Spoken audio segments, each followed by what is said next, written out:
Bari, which means home in Bengali, is the story of Sanjay, who is a New Yorker who left India about 20 years ago and who's going back home for the first time to see his family and to deal with some family matters. I think for me, a lot of times, if there's a deadline that I can find, like even just the most arbitrary of deadlines, I'll use that. So if I know that you have to submit to Plume and Pellicule by, November 15th, then I'll try to write something in time for November 15th. And, on a daily basis, as much as I can, I try to carry a notebook with me when I'm walking around town or, whenever I see interesting things or strange things or things that fascinate me, I'll write them down on a notebook or maybe even just on Post-it notes. And then, when I have a big file of ideas. And so what happens sometimes is that I'll go into that file and I'll see one Post-it note here and one Post-it note here that are completely different, completely unrelated. And I'll see that there's maybe a connection. And that can be one way of working. Otherwise, I think I do a lot of journaling, and from journaling, sometimes ideas come. And usually, so having ideas is never a problem. I always have lots and lots of ideas.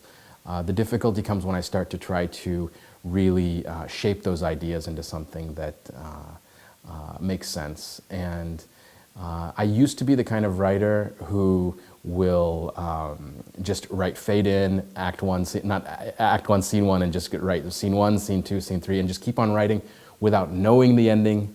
And I found that that's a very painful way to write because you end up writing a draft that you kind of have to throw away and really do a lot of work to. So what I do now is I try to stay in the form of an outline for as long as possible. So maybe outlining for 1 month, 2 months, 3 months before even trying to write.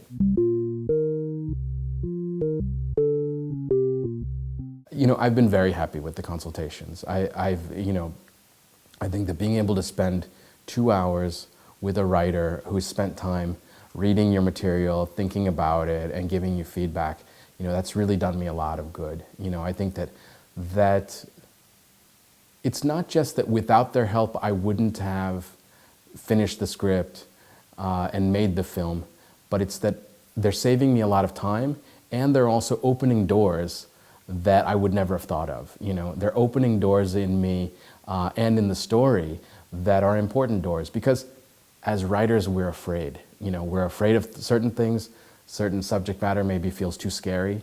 And so they're gently kind of showing us, shedding light on different aspects of our story, things that we haven't seen because we have not wanted to see. And so to have that, that sort of looking in from the outside, and that also from people who are master storytellers, it's extremely, extremely valuable.